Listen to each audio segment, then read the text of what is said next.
किसी ने सही कहा है, चिंता और चिता में सिर्फ एक बिंदु का फर्क होता है।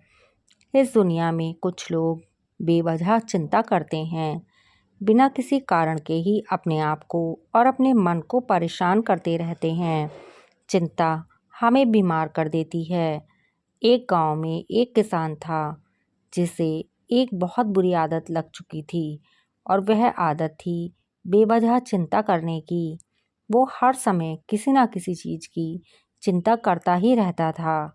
वह हर समय सोचता रहता, कहीं मेरे साथ कुछ गलत ना हो जाए, जबकि उसकी ज़िंदगी में अभी तक सब कुछ ठीक चल रहा था। उसके पास एक बड़ा सा खेत था जिसमें अच्छी खासी फसल हो जाती थी।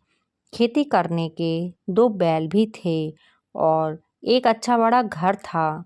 एक पत्नी और 2 प्यारे बच्चे थे, लेकिन फिर भी वह किसी न किसी अनहोनी के बारे में सोचकर बेवजह चिंता किया करता। कभी सोचता, अगर मेरी फसल में कीड़े लग गए तो क्या होगा? अगर मेरी फसल को आवारा पशुओं ने बर्बाद कर दिया तो क्या होगा? अगर सूखा पड़ गया या ज़्यादा बारिश हो गई तो मेरी फसल खराब हो जाएगी। ऐसे ही वो भविष्य की अन्य बातों के बारे में सोचकर बेवजह चिंता में डूब रहा था। जैसे कि कहीं खेती के समय मेरे बैल बीमार ना पड़ जाएं, मेरे बच्चों का भविष्य कैसा होगा, कहीं बुढ़ापे में मुझे कोई बड़ी बीमारी ना लग जाए, मेरे बच्चे बुढ़ापे में मेरा ख्याल रखेंगे या नहीं। अपनी इस बेहिसाब बेमतलब की चिंता करने की आदत की वजह से वह हर समय परेशानी में रहता था। उसका मन किसी काम में नहीं लगता। उसकी पत्नी ने भी इस बात को अनुभव किया कि उसे बिना मतलब की चिंता करने की आदत पड़ चुकी है। उसने उसे कई बार समझाने की कोशिश की, तुम बेवजह चिंता करना छोड़ दो, लेकिन उसके समझाने का कोई मतलब नहीं था। उसे पता चला कि नगर में एक महात्मा आए हैं जिनके पास सभी समस्याओं का हल था।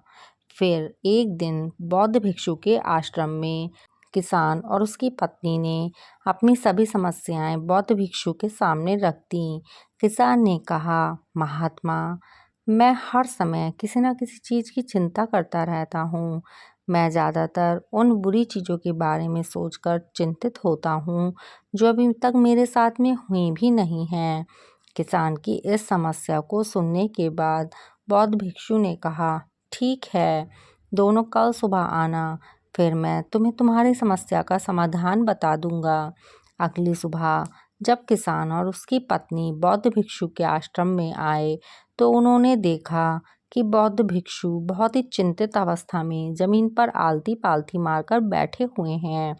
उनके सामने एक दूध से भरा ग्लास रखा हुआ है। बौद्ध भिक्षु बार बार उस दूध के ग्लास की तरफ देख रहे हैं। कभी अपना हाथ वह सर पर रखते तो कभी जमीन पर। वह बहुत ही चिंतित और बेचैन दिखाई दे रहे थे।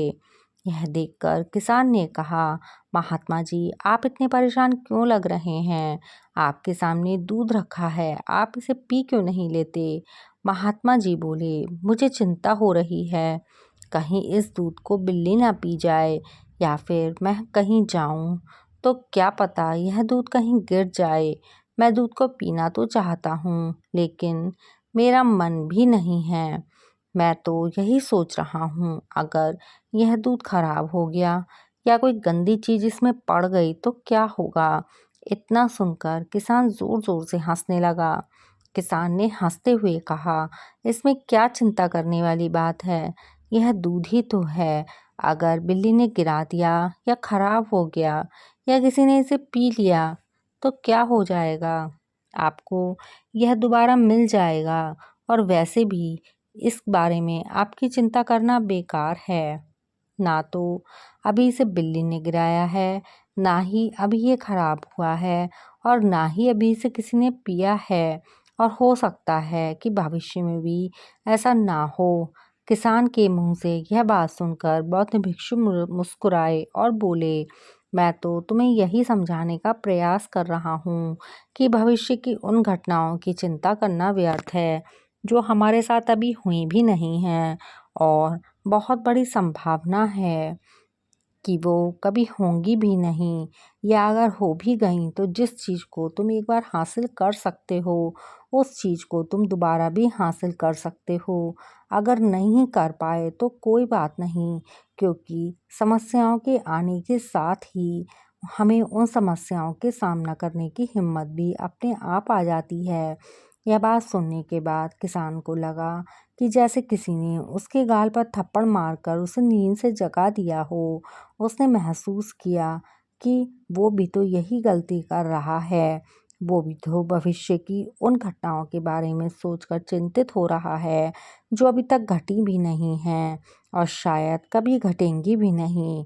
फिर किसान बौद्ध भिक्षु के चरणों में गिर पड़ा और कहने लगा, इतनी आसानी से मुझे मेरी गलती का एहसान कराने के लिए आपका बहुत बहुत धन्यवाद, और मैं आज से अपनी इस गलती को सुधारने का पूरा प्रयास करूँगा। मैं बेवजह चिंता करना बंद कर दूँगा।